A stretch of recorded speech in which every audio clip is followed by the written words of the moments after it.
I'm Spidey 2 Cents, and the question that's been on my mind lately is Jordan Peterson's comparison of the superhero's archetype of Jesus Christ's ultimate suffering. It made me ask, what if suffering isn't your enemy, but the very thing that shapes you into the hero you're meant to be? I mean, think about it.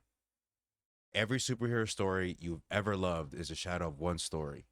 That's Jesus' story. Superhero movies used to resonate deeply with us because they carried a timeless formula: pain, sacrifice, and redemption. Now, I don't know if I could say that now because I would say the movie industry is kind of strayed away from that. Marvel Studios. Let's talk about suffering, superheroes, and why it all points back to something greater. Life without suffering isn't life with meaning. It's the struggle that shapes us who we are. Think about what Uncle Ben said to Peter Parker, right? With great power comes great responsibility. Now, if you just change the words a little bit, with great suffering comes great responsibility. You take the suffering that your life gives you, you can make it into two things, right? You could either make it into something that defines you and destroys you, or make it into something that pushes you into the person you could become. I mean, you see with Batman, right? His parents died. He could have easily went the Joker route, right? Or at least became cynical in a sense and wanted to destroy everybody and everything because of what happened to him. But instead, he's like, you know what? Put on the suit. I got the money. Let's catch some bad guys, all right? And who doesn't like that, right? And I think everybody is given that choice in life, right? With the suffering that you get and the suffering you have, you can either make it into two things, right? You can have a nihilistic view on it, right? Life is meaningless, and you go down this big rabbit hole that just will explode in your own face, right? Or you can see it as a point of transformation. Everybody has something that they can push forward to with the suffering that they have been given, I should say. Jordan Peterson always says, meaning is found when you take the heaviest burden you can carry and face it voluntarily. I think suffering and responsibility go hand in hand. You take the suffering that was given to you and you make it your responsibility to carry that out and push you forward. Luke 9:23, take your cross daily and follow me. So that's the heavy burden that is given you. You pick that up and you carry it to where you need it to go. Whether it's 100 miles, 200 miles, 50 miles for your entire life. Jesus didn't avoid suffering. He embraced it. He carried the ultimate burden, the sins of the world. And that's why his story has shaped every hero narrative that we've ever known. The archetypal hero who sacrifices himself for the entire humanity.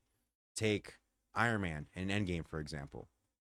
Superman in Justice League. It's just a reflection of Christ's courage and love for others. And I feel like you could also take it within villains as well, because it's like, I know Jordan Peterson talks about how in order for you to be the ultimate person or the ultimate powerful, strong person, you also need to know the evil you are capable of. You have to control it. You have to contain it and know that what you're capable of doesn't define who you are, but you can shape it into something that makes you stronger. Because I know some people are very connected towards the villains, and I think this is the same thing. Except that's the evil you have to contain, not embrace. Because we all know what happens if you embrace it, right? If you embrace the evil in you, I don't think the fruits of your labor are going to be that great. We don't cheer for heroes because they are like unbreakable, invincible, or anything. I mean, have you noticed, like the strongest superhero, for example, Superman, his downfall is a green rock, kryptonite, right? So no matter what superhero that you take, they have some sort of vulnerability to it. And even with that vulnerability, they're willing to sacrifice their entire lives for the sake of humanity. Peterson talks about how we're drawn to the idea of confronting chaos, not avoiding it.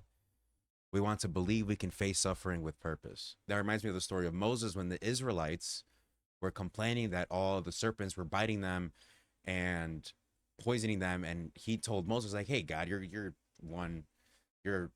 the one who can talk to him. Like, can you please tell him that, like, to knock off with the snakes? And God could have easily just went like this, destroyed all the snakes, and let it be. But instead, he sent down the bronze serpents on a pole and said, if you look at them, if you look at the pole, you will no longer be affected by the poison that you've been bitten by the snakes. Now, it doesn't stop the biting of the snakes. It stops the poison from the biting of the snakes. So they no longer will die from it. And I think that's one of the main things. So it's like confronting your fears. The fear will never leave. But like Jordan Peterson said, is the bravery and the courage is what sticks to you, right? The fear will never leave you, but the courage to defeat it will become greater. And a question that you guys can ask yourself too is, what is a suffering in your life that could actually be the thing shaping you into who you're meant to be? Because here's the real challenge. The story isn't about Jesus or the superheroes or anything. It's actually about us. Carrying your purpose and your responsibility, even when it's heavy, is like carrying your cross. It is carrying your cross. When you avoid suffering, you stay small. When you face it, you grow. The question never is why me, right? Because you could easily fall into the victim mentality and think everything is happening to you. Like, I'm sorry, but big whoop, everything is happening to a lot of people, right? So the question isn't that. The question is, who will I become because of this? Every superhero movie, every hero's journey is trying to remind us of this one truth. Suffering is the price of becoming who you were meant to be. And Christ's story is the blueprint. Now, if this made you think differently about heroism and suffering, hit like, hit subscribe, and tell me in the comments which hero story taught you something about pain and purpose.